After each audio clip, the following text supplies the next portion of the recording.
the wise man does at once what the fool does finally. Politics have no relation to morals. He who wishes to be obeyed must know how to command. Those who become princes through their skill acquire the pricipality with difficulty, by they hold on to it with ease. Gold will not always get you good soldiers, but good soldiers can get you gold. Princes and governments are far more dangerous than other elements within society. Nothing is so unhealthy or unstable as the reputation for power that is not based on one's own power. For whoever conquers a free town, and does not demolish it, commits a great error, and may expect to be ruined himself. Men are so simple and yield so readily to the desires of the moment, that he who will trick will always find another who will suffer to be tricked. Men in general judge more from appearances than from reality. All men have eyes, but few have the gift of penetration.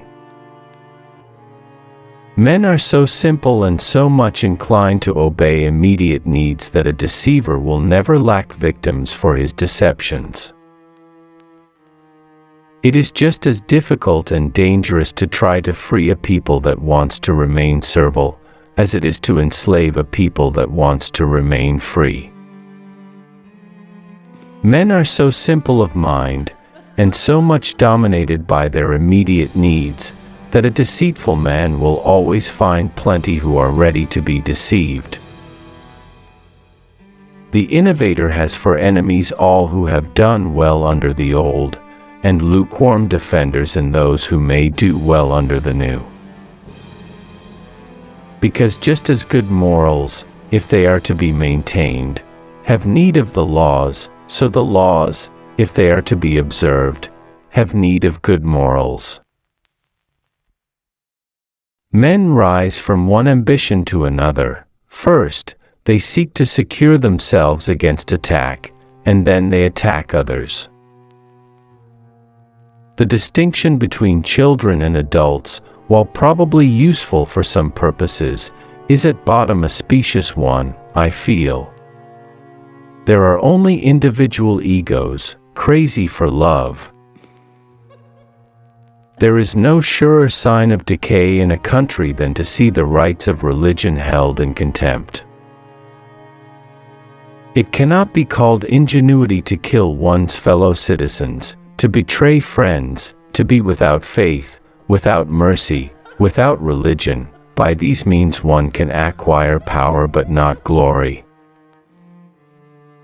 The main foundations of every state, new states as well as ancient or composite ones, are good laws and good arms. You cannot have good laws without good arms, and where there are good arms, good laws inevitably follow. Men ought either to be well treated or crushed, because they can avenge themselves of lighter injuries, of more serious ones they cannot. Therefore the injury that is to be done to a man ought to be of such a kind that one does not stand in fear of revenge. Men ought either to be indulged or utterly destroyed, for if you merely offend them they take vengeance, but if you injure them greatly they are unable to retaliate, so that the injury done to a man ought to be such that vengeance cannot be feared. There is nothing more difficult to take in hand, more perilous to conduct, or more uncertain in its success, than to take the lead in the introduction of a new order of things.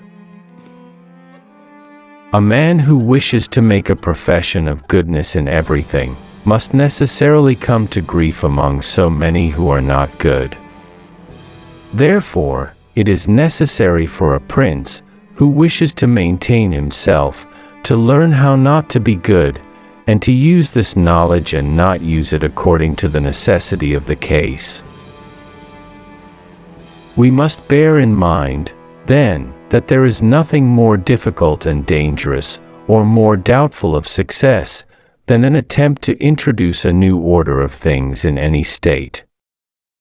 For the innovator has for enemies all those who derived advantages from the old order of things, whilst those who expect to be benefited by the new institutions will be but lukewarm defenders.